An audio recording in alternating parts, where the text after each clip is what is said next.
Public Library on December 15th at 6:30.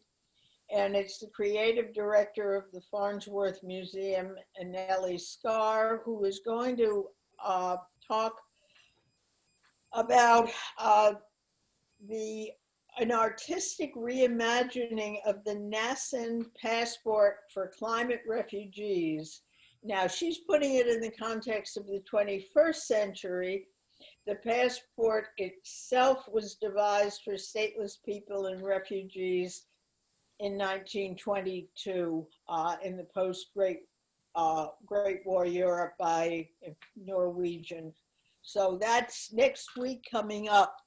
We have two more events that are coming partly from the Belfast Library and partly from the Penobscot Marine Museum, which is joining with us in sponsoring these two.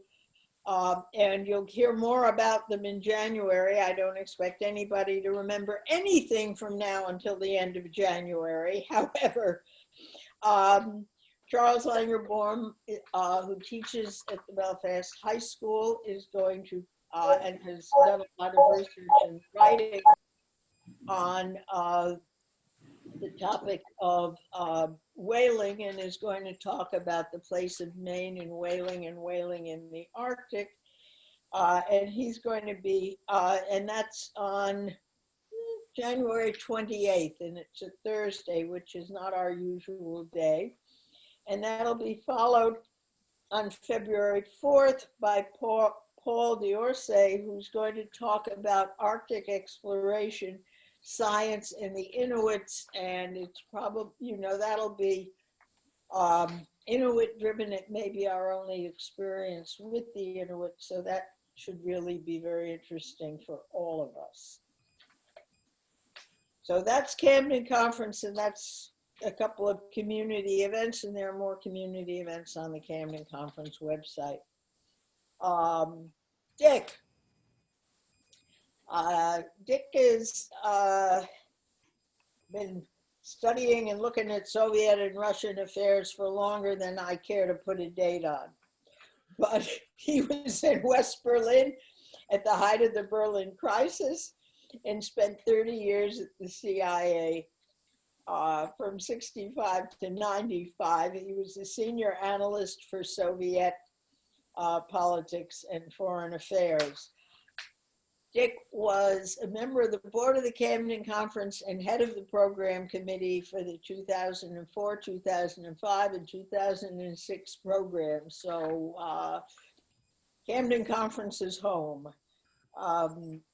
And he has been teaching at the Belfast Senior College for the last, I think since Camden Conference days, primarily on US national security and intelligence issues and Russian developments under Putin. And just to dangle a little thread for you, he hopes to use his ongoing study of the Russian meddling in our 2016 presidential election and the ensuing US investigations for another Belfast Senior College discussion. That said, so you get to listen to Dick tonight, and then he's coming back with more at Senior College. And I'm going to let Dick introduce the topic, Russian interests in the Arctic. Dick will talk for roughly, he says, half an hour. Will you all please mute yourselves? Use the chat for questions. I will collect the questions. I will try to put them together in some form. We'll try to deal with the questions that come in writing. And it would probably be helpful, everybody, if you limited the use of the chat to questions so we don't have ongoing discussions while Dick is talking. And we'll go from there. And with that, Dick, it's yours. Thanks, Judy. Another fine mess you've got me into. But thanks for the introduction. I also want to tip a hat to Kim Scott for putting together the slides. I'm a bit of a Luddite, so bear with me. And Brenda, hats off to you for hosting this session and for guiding me through how to work with this particular medium. Also, there's one other person to thank, and that's my good wife, Mary Ann, my bride of 60 years, whose patience has made it possible for me to do this. And she also came up with a couple of good ideas on how to better make use of the slides I'm going to show by making the arrows something that you can really see as opposed to what I was working with at the outset. Anyhow, on with the show.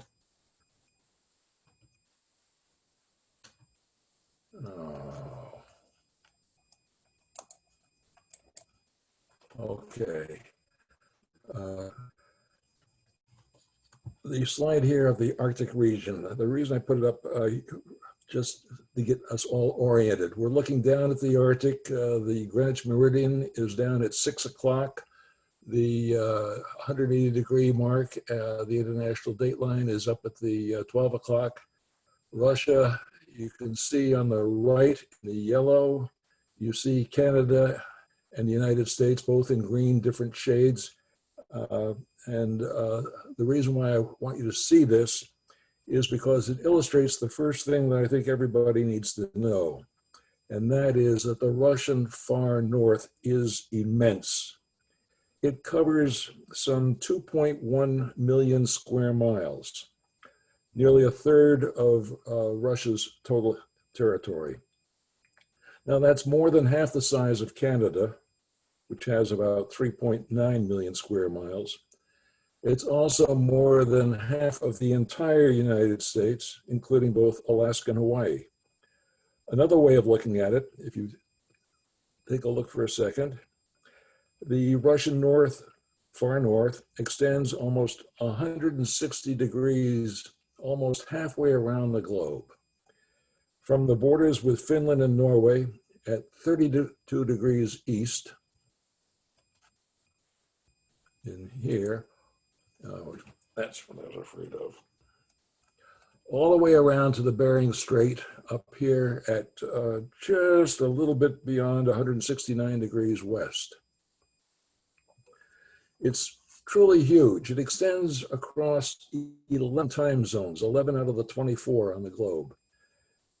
The second thing I think that we need to bear in mind is a little bit of its history.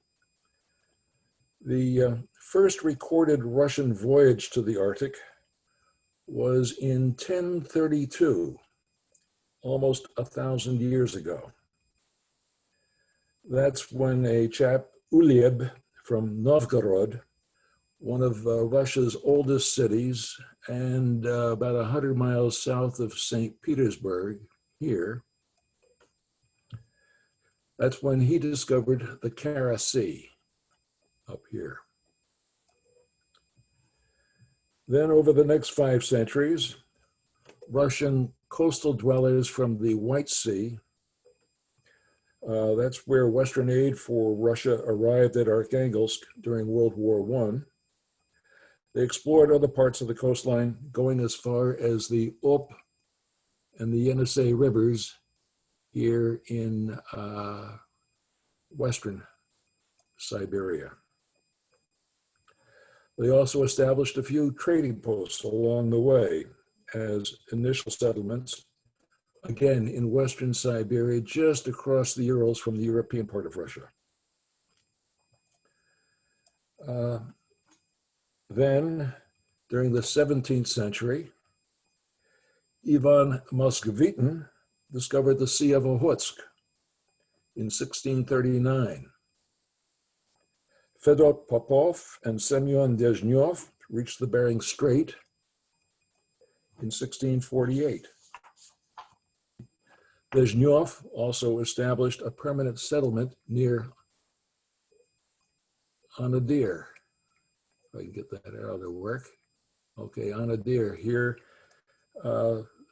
That's the easternmost town in present-day Russia. There are other places like Providenia that you'll see on the map here, but they are smaller, don't have the status of a town. Okay. Next, Peter the Great created Russia's first navy in 1696. And after doing so, he gave it a rather huge task, mapping the northern seacoast all the way to the east. Now, Russian explorers reached the Kamchatka Peninsula in 1728 and Alaska a few years later in 1732. Now, think where the United States was or where the 13 colonies were at that point. The Great Northern Expedition from 1733 to 1743 was one of the largest ever. One Russian party discovered the southern parts of Alaska, the Aleutians, and the Komandorsky Islands. They're found about 100 miles off the Kamchatka Peninsula here. Other parties mapped the northern coastline from the White Sea to the Kolyma River out here in eastern Siberia. And those explorations laid the basis for modern Russian territorial claims, which date back to April 1926. The next major development with regard to Russia, well, there was one that I was going to skip over, but back in 1937, they started deploying scientific research facilities on ice flows. They were on the drift ice, and they'd set up the facility, and then it would drift around the Arctic, and they would conduct their research. That was back in May of 1937. They continued doing that with about 50 more ice stations over the next many years. Finally, the last one closed in 1991, just before the demise of the Soviet Union. And then they reopened a few years later. I'll come back to that later, but I wanted to mention that as part of the historical record. But the next big international event from the Russian standpoint or the Soviet standpoint came in October of 1987, when Soviet President Mikhail Gorbachev unveiled his Murmansk initiative. Now here's Murmansk right here at the tip of the Kola Peninsula. It was a plan for international cooperation, and it included, one, establishing a nuclear-free zone in Northern Europe and reducing military activity in the Baltic Sea, the North Sea, the Norwegian Sea, and the Greenland Sea. The second point was working together on environmental protection and management and joint development of the natural resources in the Arctic. Third plan was forming an international conference to coordinate scientific research on the far north. And fourth was the plan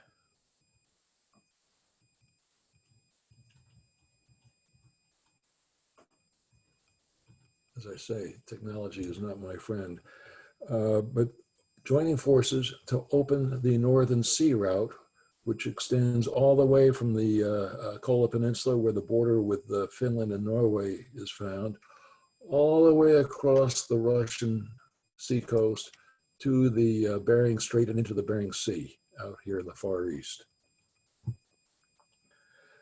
Now that overture was fully in keeping with Gorbachev's approach to other major issues at that time. Both his domestic reforms, especially glasnost and perestroika, and the need for better relations with major Soviet adversaries, especially the United States and China. but it produced only limited results before the demise of the Soviet Union in December 1991, followed by a decade-long time of troubles under the late Boris Yeltsin. Meanwhile, the continued warming of the Arctic was changing core realities of Russian geography at a pace that allowed and demanded a response. The next chapter comes with the recent surge of activity under President Vladimir Putin, and it reflects his "Make Russia Great Again" approach on most matters, as well as the Arctic's economics and the impact of shifting climate patterns, which offer the prospect of an extended maritime frontier over the past 20 years. Russia has rebuilt and expanded its Cold War era security architecture on the far north by deploying upgraded radar systems on Wrangel Island, some 300 miles from Alaska, and at Cape Schmidt out here on the very tip, if I can find it, right here on the very tip of the Chukotka Peninsula. Stationing more sophisticated air defense systems on Kotelny Island and Novaya Zemlya to secure territory deeper into the Central Arctic, and giving this remote Alexandra land in the west improved air, sea, and land capabilities to reinforce the country's maritime and air defenses.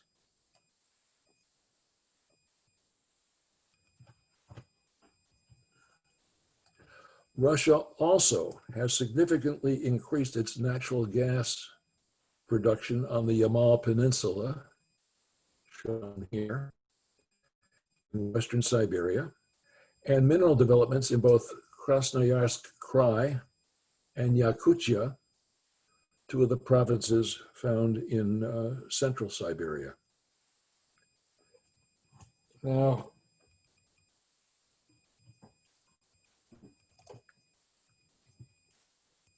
Russia has also been upgrading ports along the Northern Sea route, especially at Pevek on Chukotka and over here at Murmansk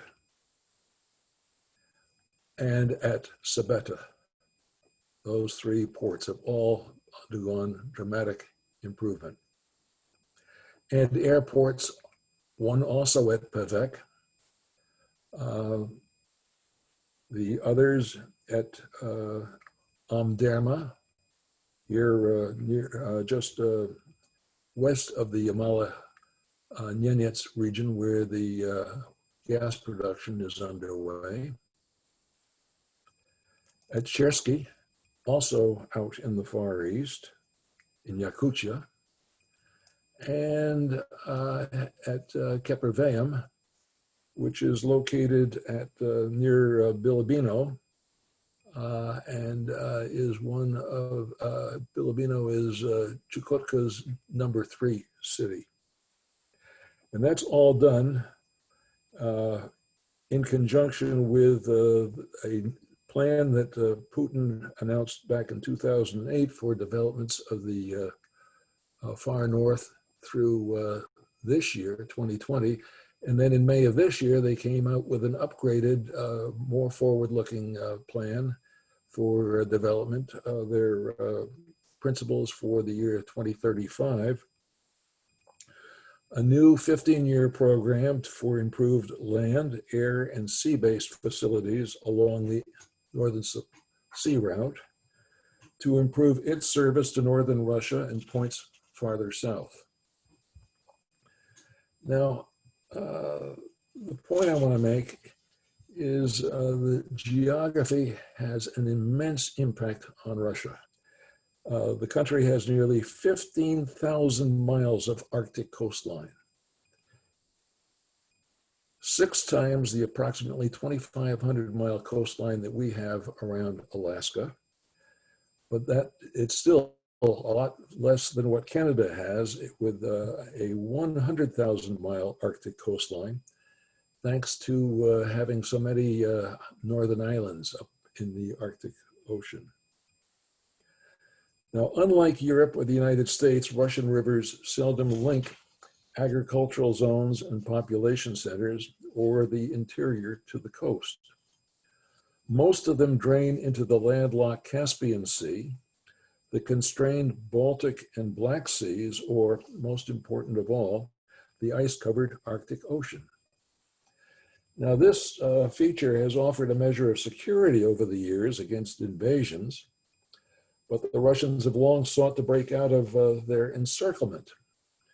They've been pushing for years and years for sea access on the Pacific. They've tried to expand their frontiers in the Baltic, and they've been long pressing southward toward India and the Middle East. The great game between Russia and Great Britain back during the 19th century.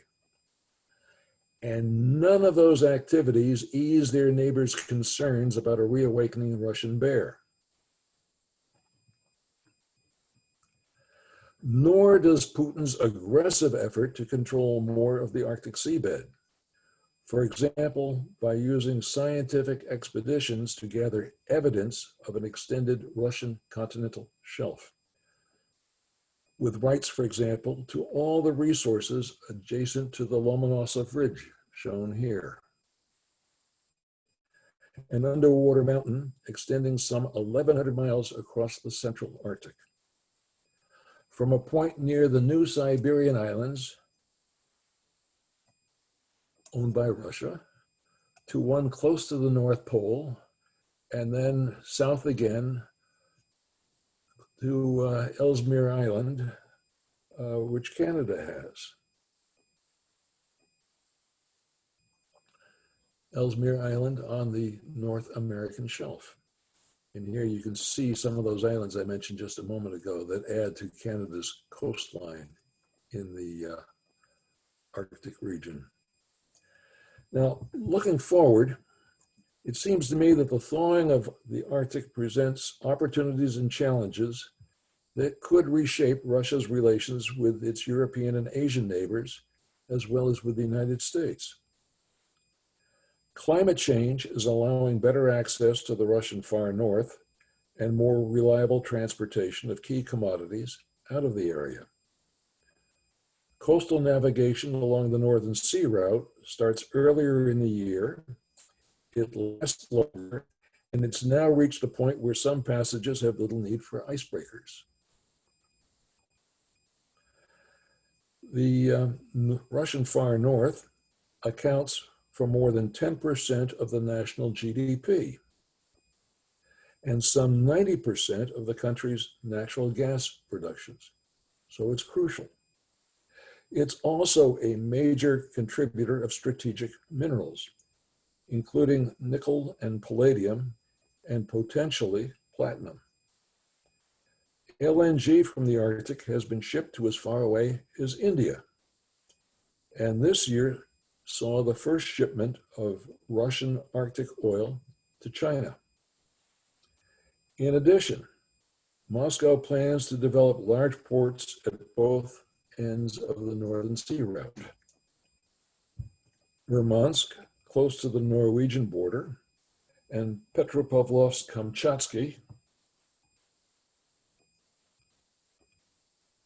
out here on the Kamchatka Peninsula.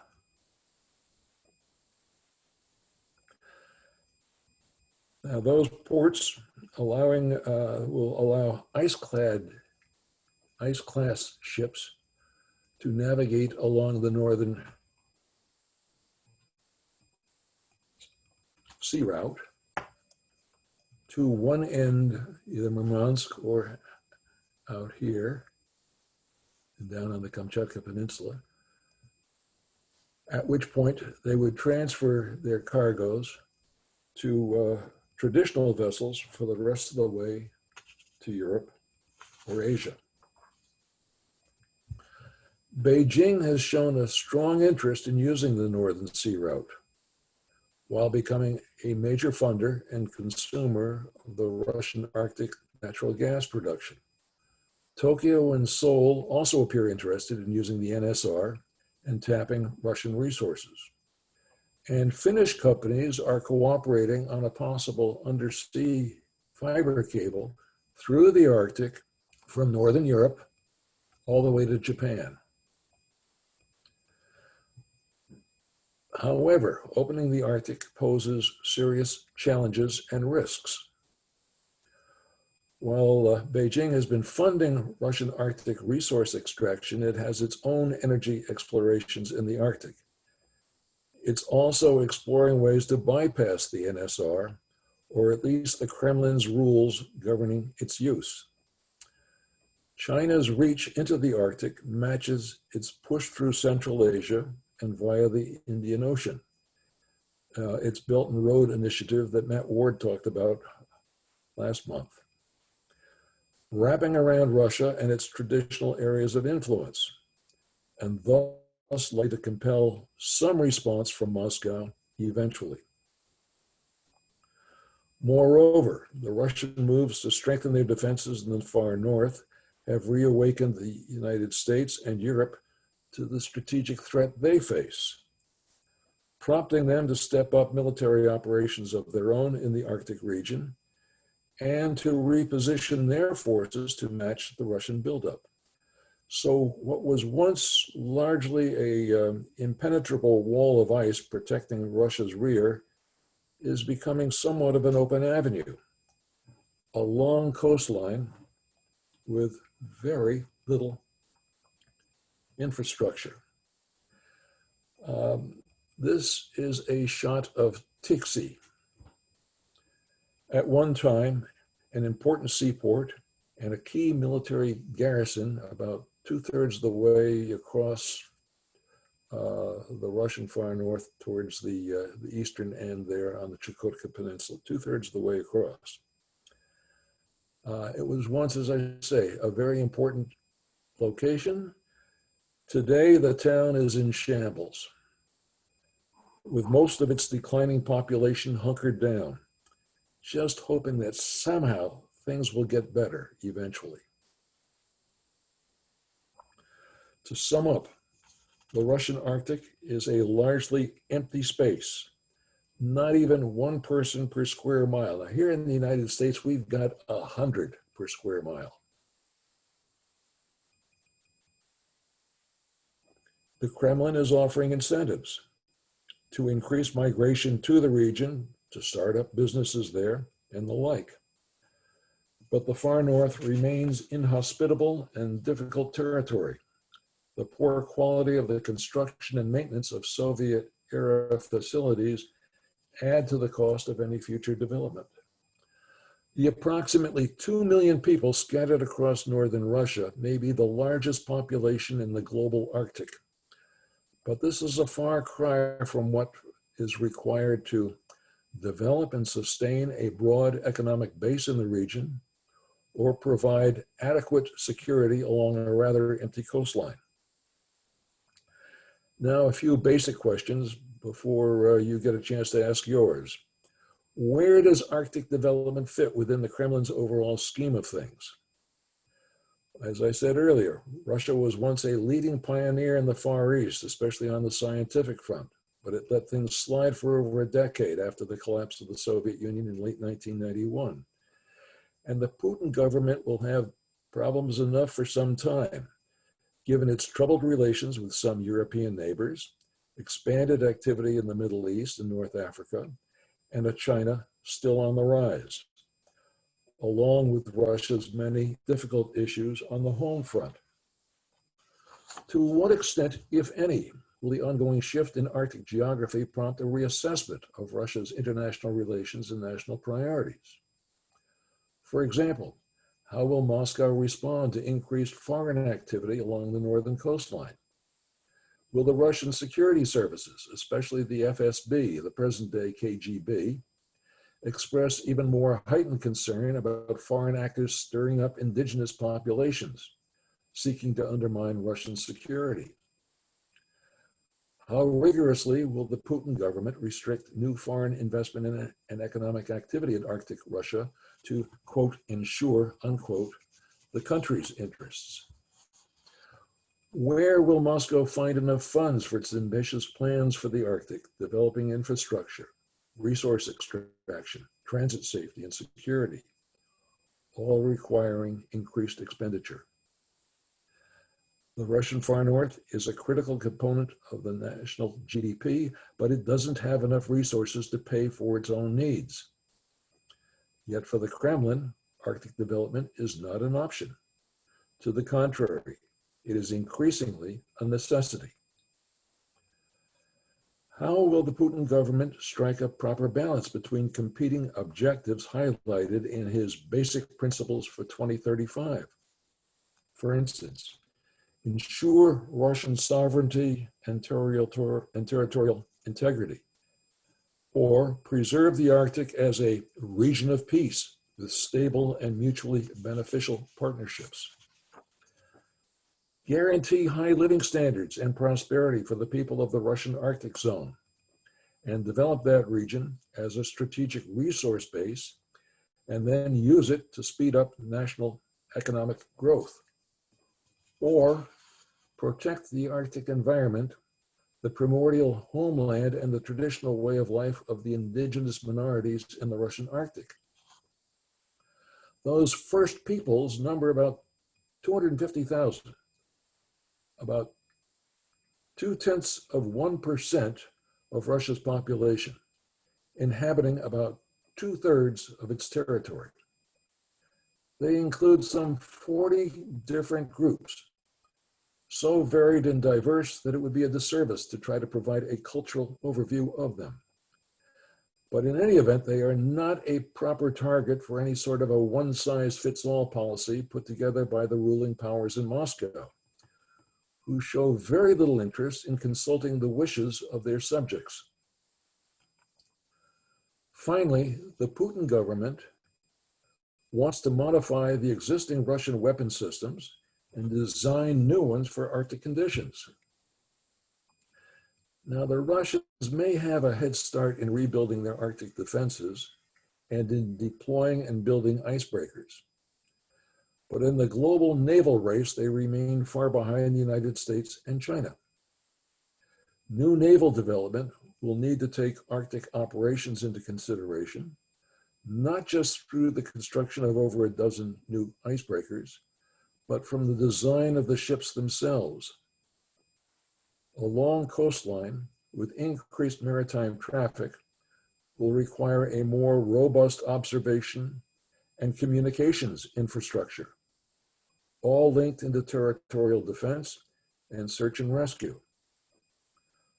Russian aviation also will be expanding its Arctic military operations.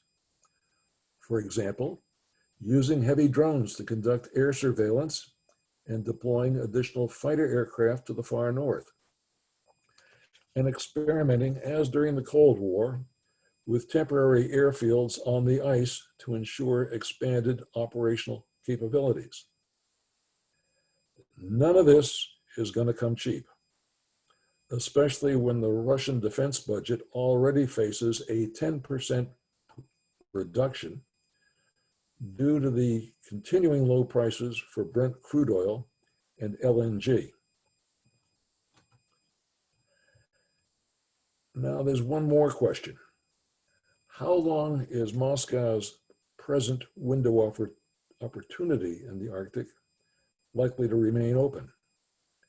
Continued thawing of the ice could eventually open to a year-round navigation along Canada's Northwest Passage, or eventually even a transpolar route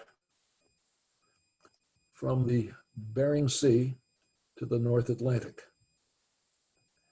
And I think with that, I'll close and invite any questions you may have. I have some questions that came in before, and then we have some that are now on the chat. But let me give you this question that, you know, the few that we had coming before we started. In terms of the railway, I'm sorry, of the Northern Sea Route, what do you see as the issues as Russia contends that it's internal, and you know, the UN Convention and the US and the West maintains that it's an international waterway?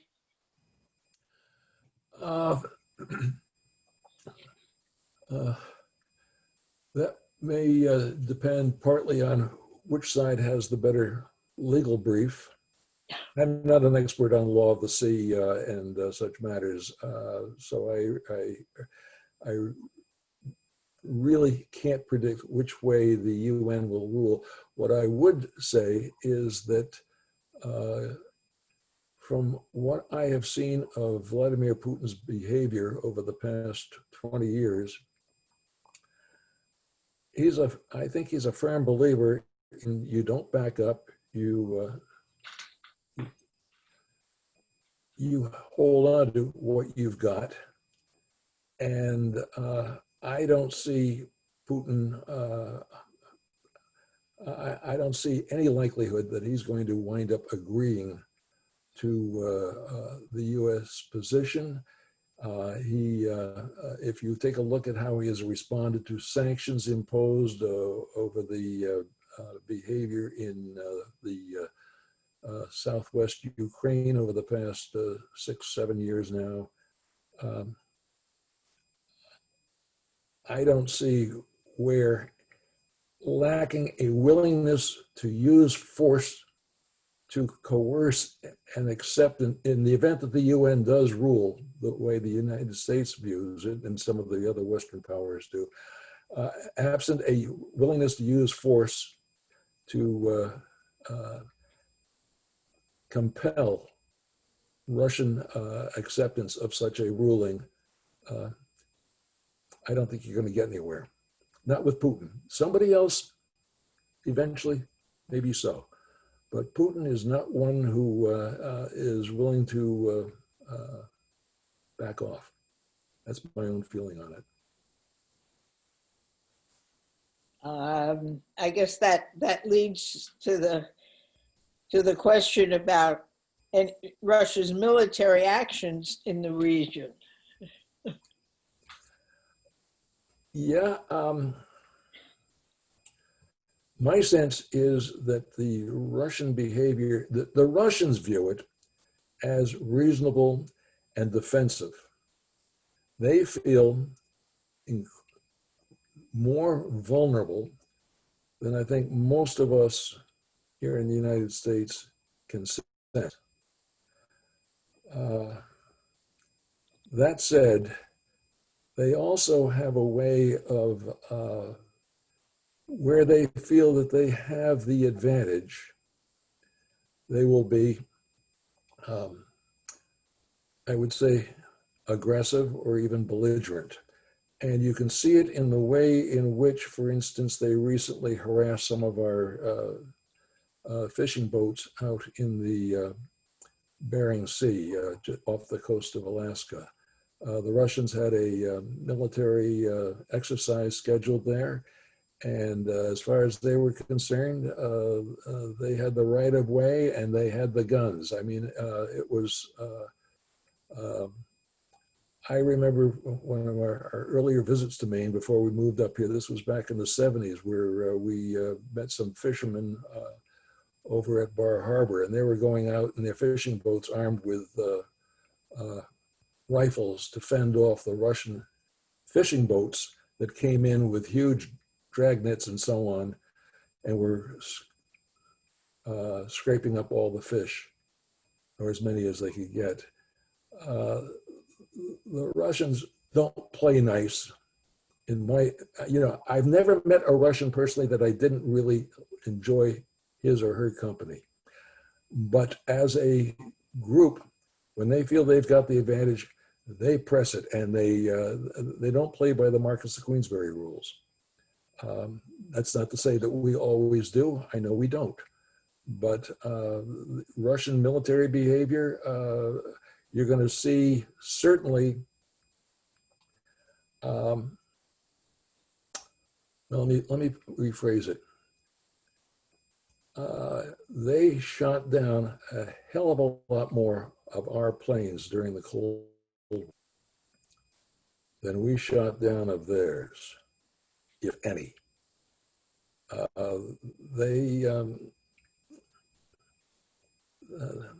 It's the way they behave. If they have the advantage, they press it.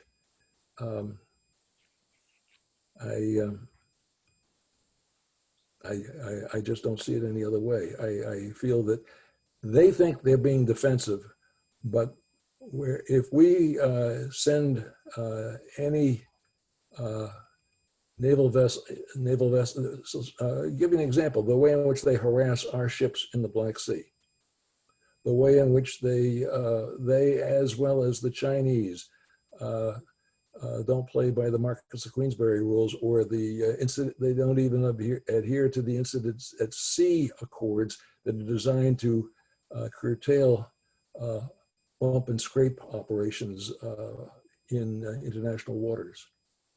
And my sense is that with the buildup that they've got in the Arctic, they will press their advantage as long as they feel that they have the advantage. And it's going to take quite a bit for us to match them. We've got a bunch of questions on the chat, so let me, and I apologize if I mispronounce things, people, but will the Arctic Council play a significant role in the future, or is it in essence a caretaker that will be supplanted by more senior diplomats when things get more serious? And what's Russia's position on the council? I'm not really sure. My sense is that they will, China's also on that council, but I'm not sure that China has an observer role or whether they've got a full membership now. I'm just not up to speed on that. But my sense is that they will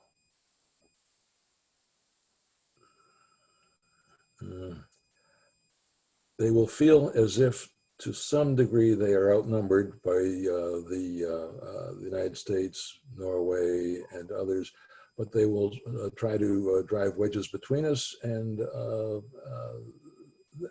rulings that square with their interests, they'll go along with. But a ruling that they deem to be threatening their own national interests, I don't see them cooperating on that any more than we've seen them cooperating, let's say, with regard to matters that have gone on in the Ukraine or the position they've taken in the Middle East. What they will do is calculate very carefully just how far we're willing to go, and they will try to drive wedges between the United States and our European friends. And for instance, if the Council is trying to improve life for the Inuits and other ethnic minorities up there in the far north, that's not going to stop them from, if they can get the funds for it, that's not going to stop them from developing mining or other projects up there, and the Arctic Council or others can raise all sorts of protests about, oh, gee, that's terribly unfair. You're disregarding human rights, and the Russians will just say, "Не понимаю вас," which is Russian for "I don't understand you." That kind of leads me to one that where Russia stands with its development of floating nuclear power plants, and whether if there are any plans to deploy them at northern ports. Floating nuclear power plants? No, I don't know what they're, I haven't seen anything about their plans in that area. I can tell you that, as I said earlier, they had been conducting a lot of research on the drift ice stations back from the 1937 through 61, and then they resumed it for a brief period after from 2006 to 2009. But now what they're thinking of instead is taking large ice-resistant ships, double-hulled and such, anchoring them to the drift ice so that they can keep the station. What they found was that with the warming of the Arctic, they could put a station up in May and then they had to close it in July, and that wasn't a very efficient operation. So what they did instead is they shifted to using essentially ships that are about similar to an icebreaker, anchoring it to the drift ice and then using that ship as the research station. Now, getting back to the nuclear power stations, I don't know how far advanced they are. Anything like that is going to be, again, an item of major expenditure. Where do you get the money? That's the major problem that they face, is finding the funds for any of Putin's grand plans for the far north. When he's got the problems that he has on other fronts that are not necessarily. When you think in terms of strategic long terms, you can argue that the Arctic ought to be one of the very top, development of the Arctic ought to be right at the very top of their list. But the problem is that long term also is just that, long term, and more pressing issues of today get a lot more attention in Moscow, just as is the case in Washington or London or any other capital.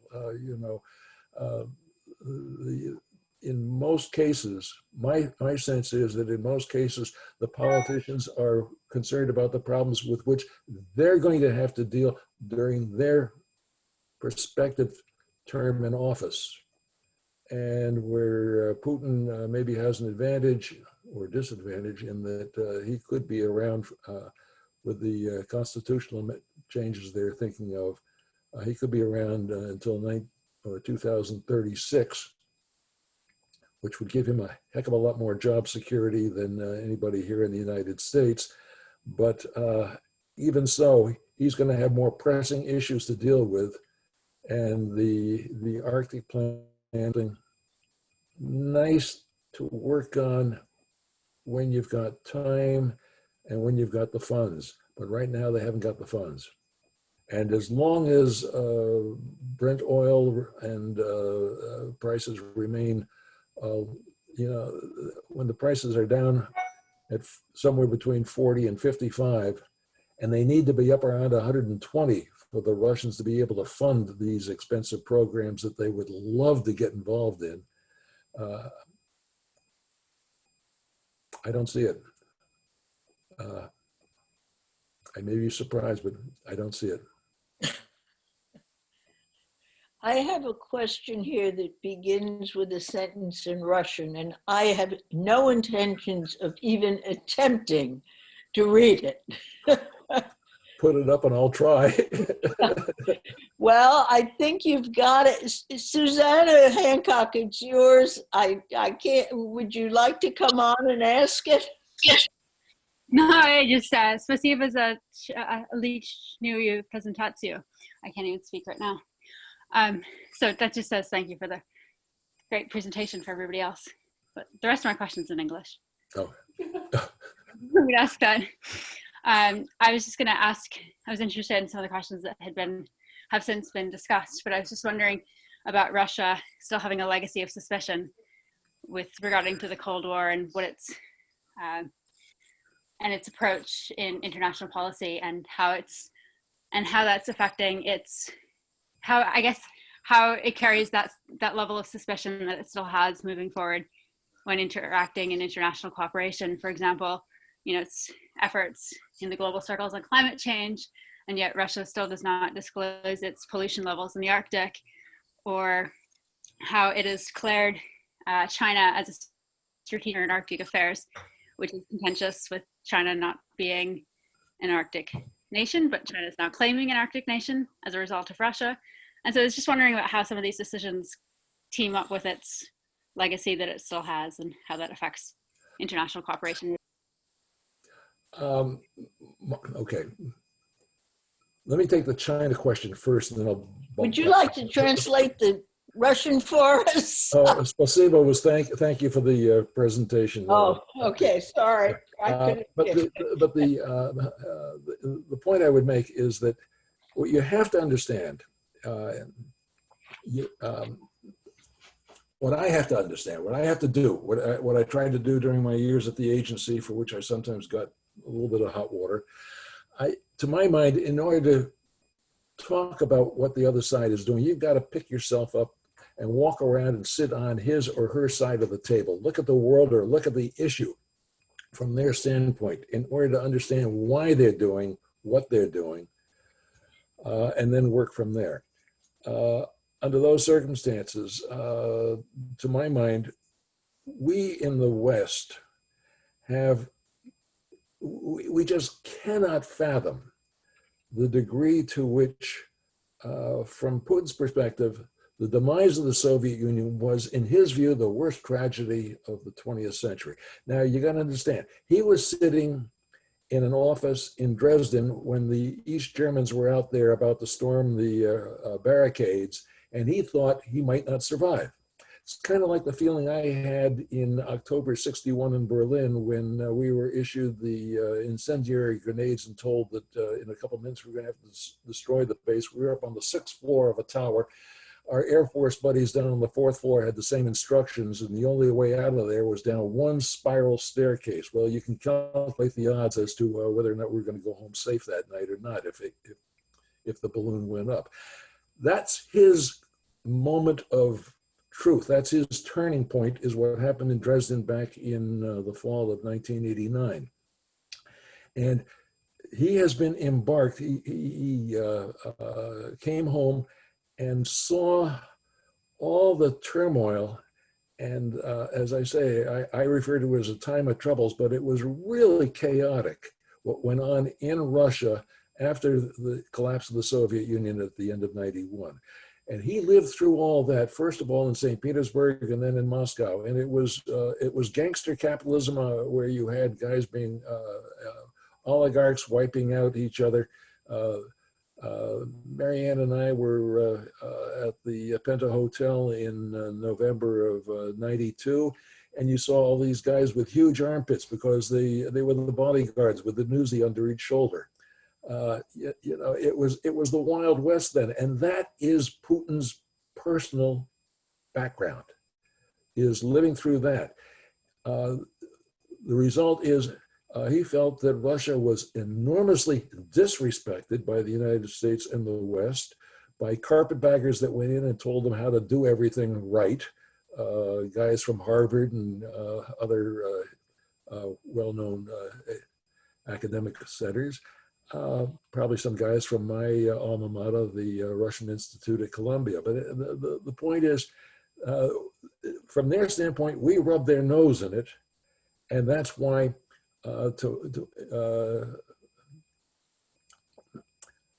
without getting into domestic politics, I deliberately chose Make Russia Great Again, because Putin was hell-bent on that course long before Donald Trump came along and got involved in US politics.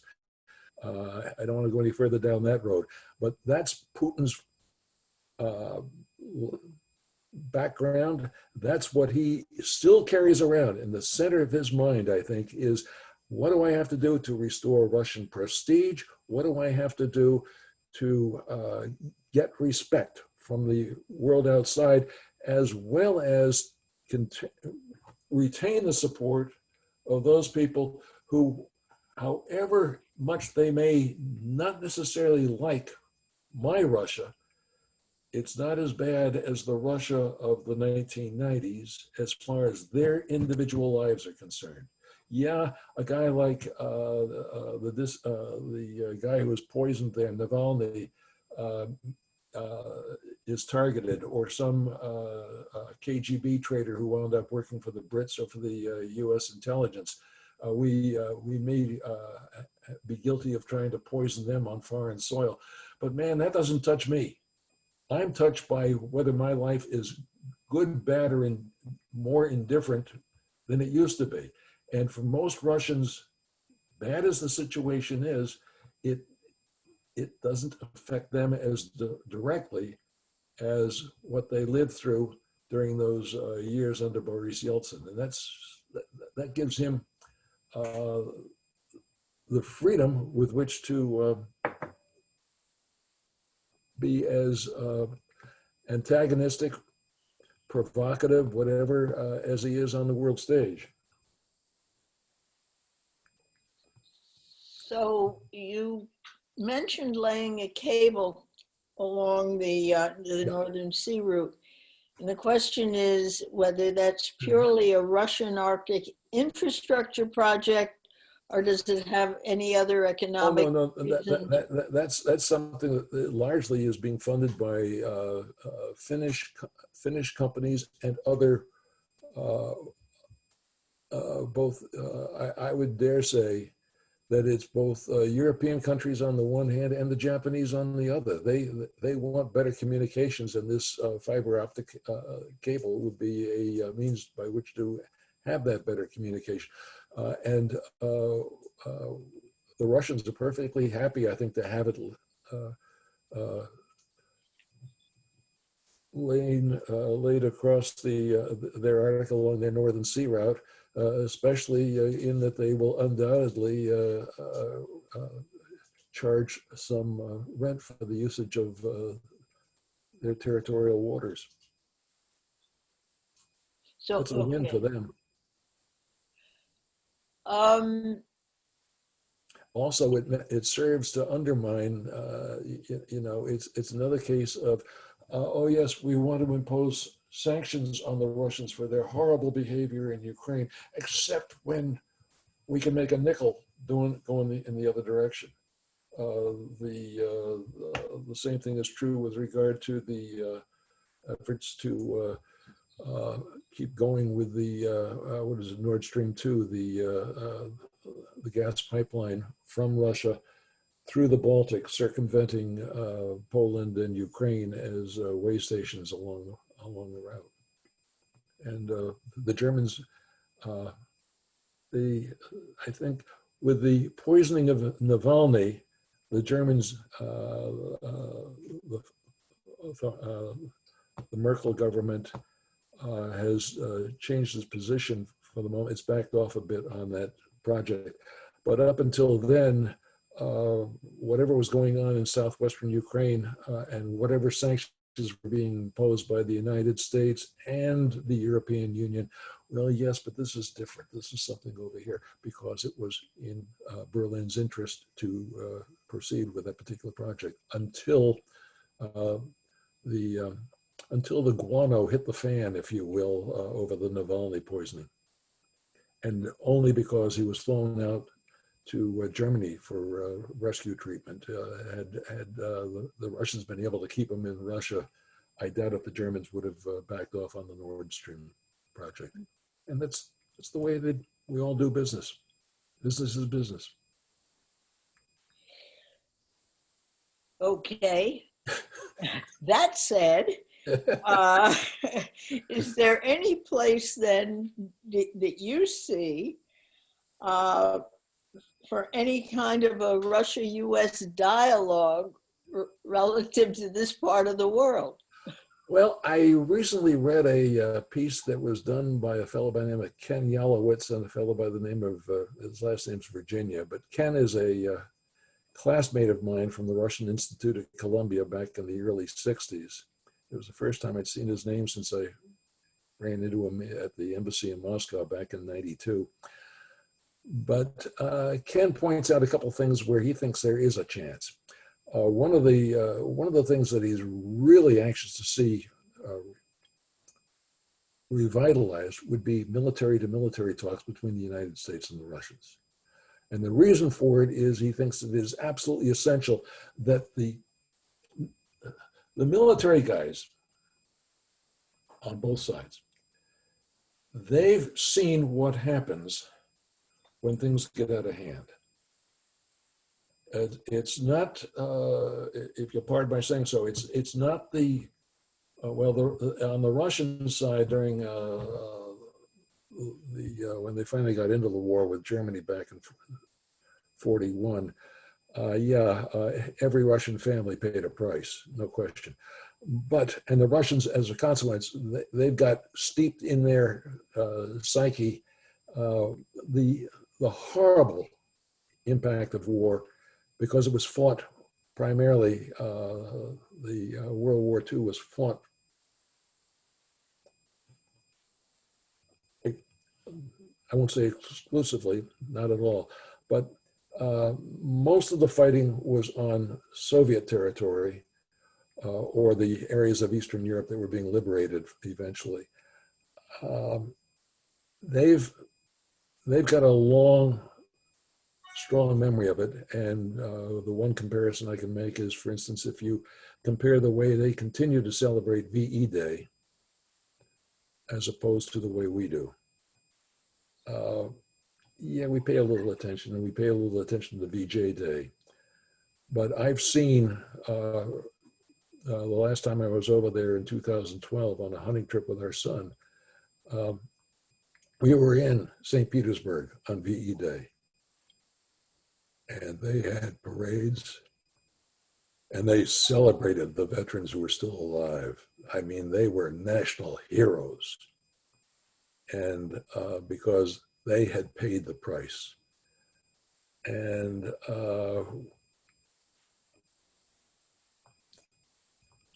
our military guys, I think, have a better sense of the price that can be paid when you stumble into something without knowing what the heck you were getting into.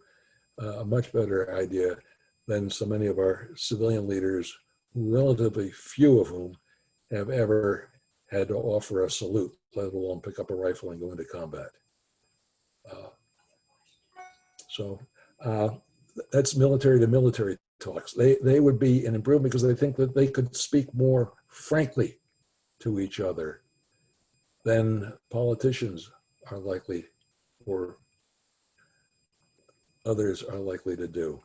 The other possibility, you might be able to get a dialogue going on the question of the Northern Sea route as part of a larger package for joint development, joint financing. But I don't know. Beyond that, I'm hard put to come on up with a quick and easy. Not that any of my answers are quick and easy, but I would leave it at that. Next question.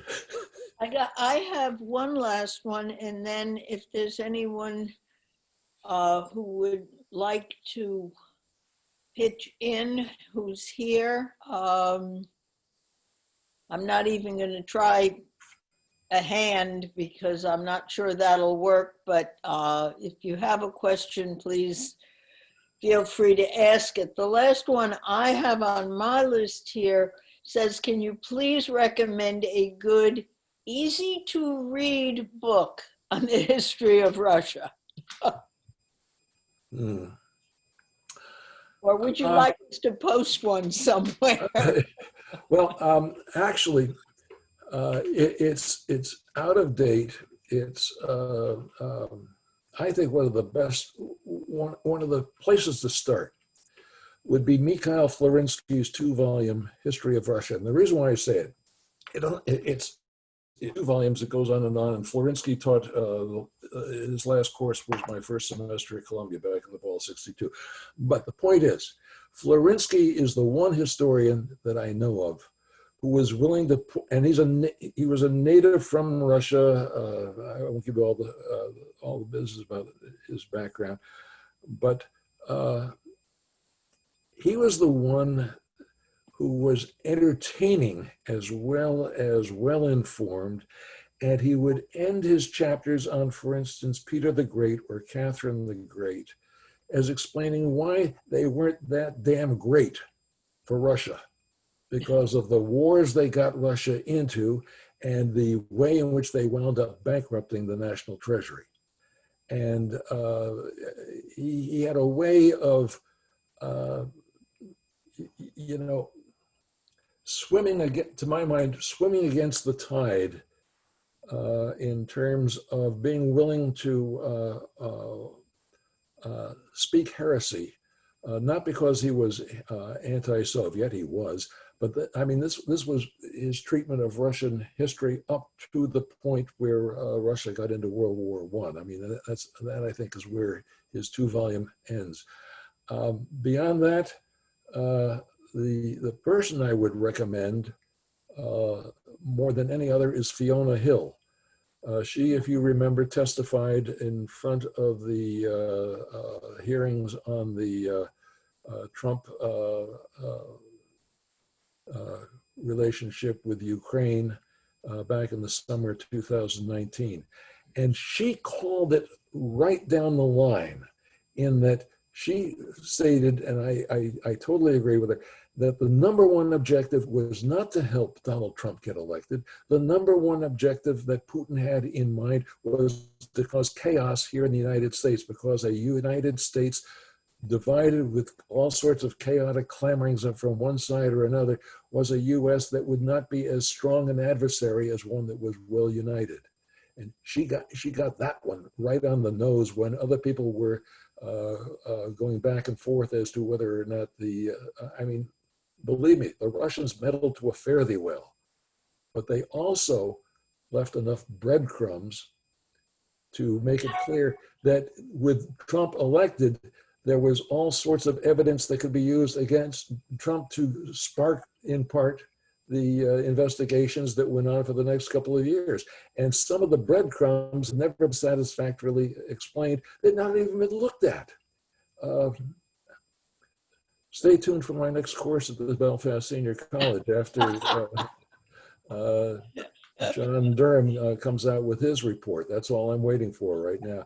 But those are the folks, the ones that get away from the groupthink and offer a well-reasoned explanation as to how they see something unfolding.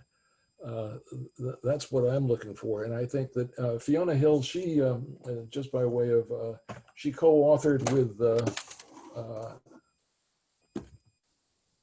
Cliff Gaddy, Mr. Putin, Operative in the Kremlin. It's a great book. It was, I can't remember how long ago it was published, but anyhow, it's one of the ones I keep right up here on my bookshelf, just to remind myself of the fact that, wait a minute, what do you know about Russia? How do you know it? And who maybe had a interest in spinning that story? And there are a lot of people that are writing books, have been writing books for the past decade or two about Russia that are clearly off to one side or the other, and it's on both. It's at both ends of the extreme. You've got people that would be charter members of the I Hate Russia Club, and you got other people that well, seem to love We it. had a recommendation in the chat list that I can't resist for George Kennan. Yeah, yeah. Especially George Kennan.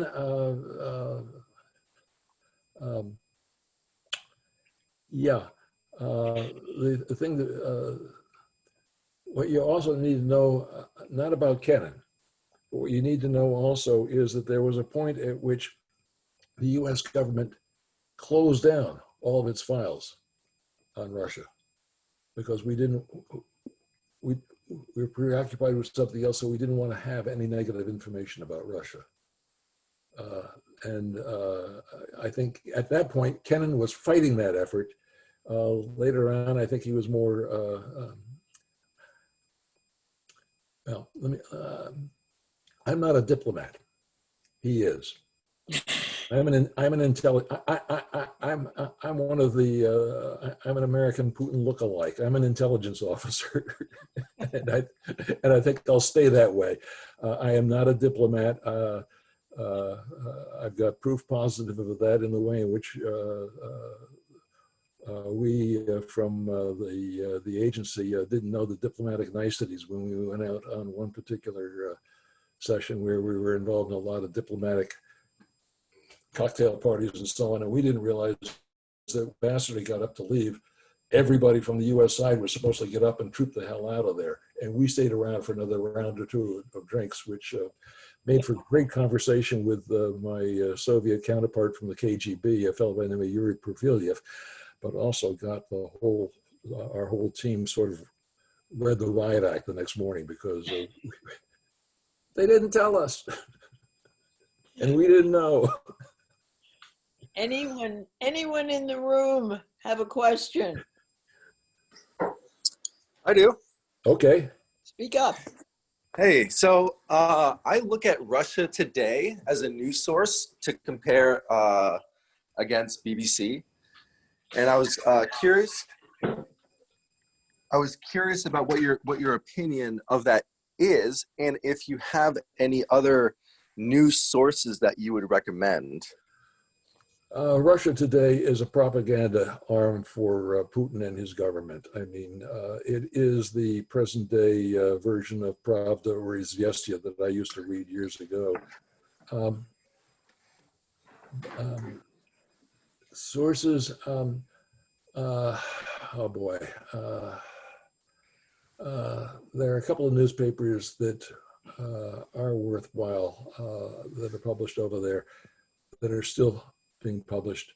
Not many. Most of the ones that have had any sort of an independent stance have long gone away. I think Kommersant maybe still reliable, but I haven't been.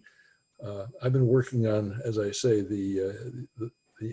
my own counterintelligence investigation of the Russian meddling and so on. So I have been relying very much on Russian sources because I've been looking at what went on from here in the U.S. But Kommersant, I think, is one. Novaya Gazeta used to be good, but I don't know as if it's still got an independent voice or not. As I say, Putin has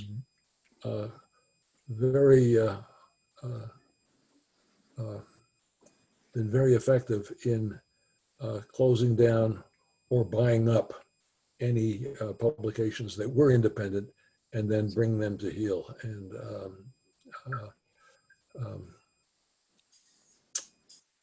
Radio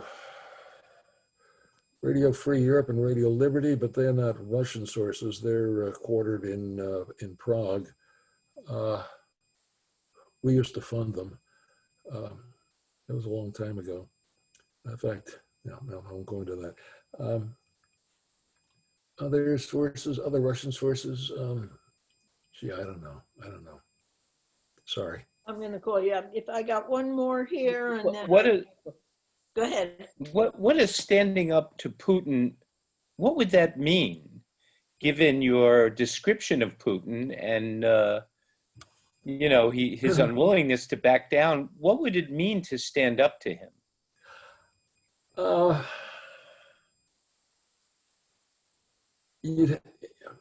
you have to get your ducks in line, because if there are any divisions he can exploit, he will, and you won't get anywhere.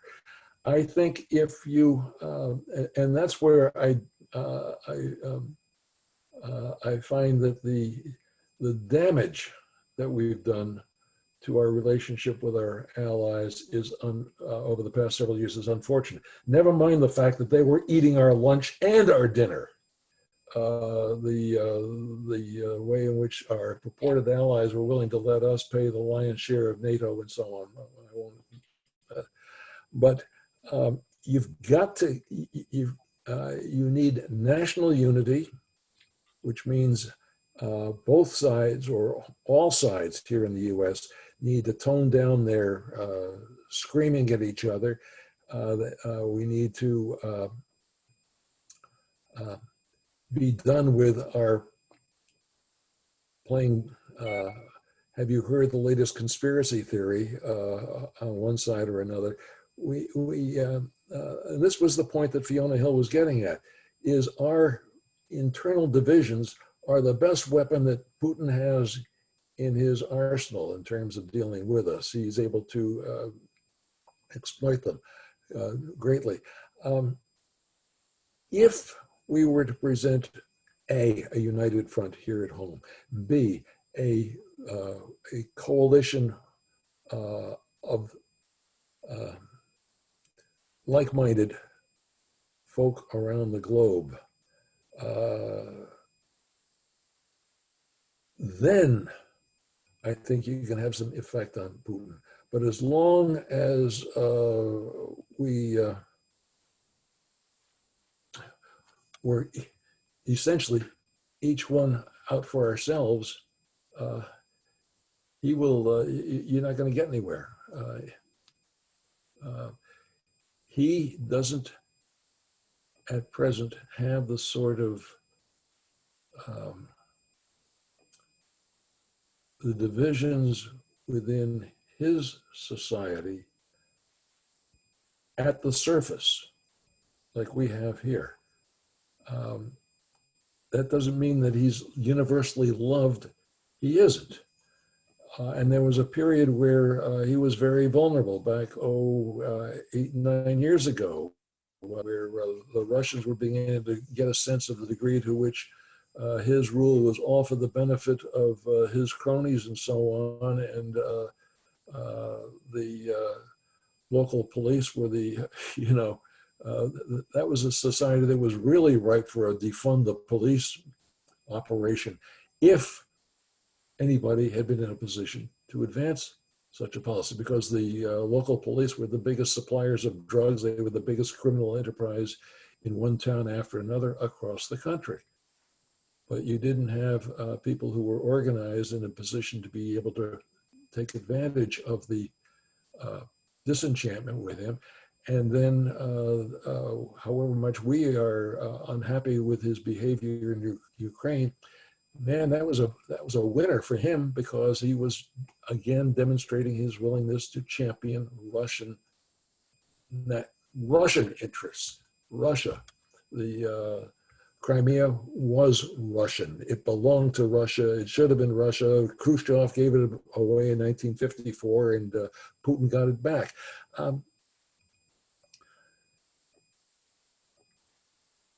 He is, by virtue of his training, he knows how to exploit weaknesses on the part of whoever it is that he's dealing with. If the good Lord sees fit to call him to his reward, then you might have a different Russian ruler who would be of a different mindset. Not necessarily Medvedev, who's now the prime minister again, but somebody who is not as well versed in the nasty arts as Vladimir Vladimirovich is. But it's one of the virtues of a coalition is that it allows you to assemble a lot of force one of the weaknesses is every member of the coalition wants his own say, and frequently he doesn't agree. He may agree with you on this, but he disagrees, or she disagrees with you on that, and so on. And the divisions undermine any sort of a concerted effort. And he's operating from internal lines of communication, both in terms of where Russia is geographically, but also where Russia is psychologically, as opposed to our diversity, which invites dissension and undermines any sort of unified national effort that we might be willing to bring to bear against him. So that's Thank you. I think we are done.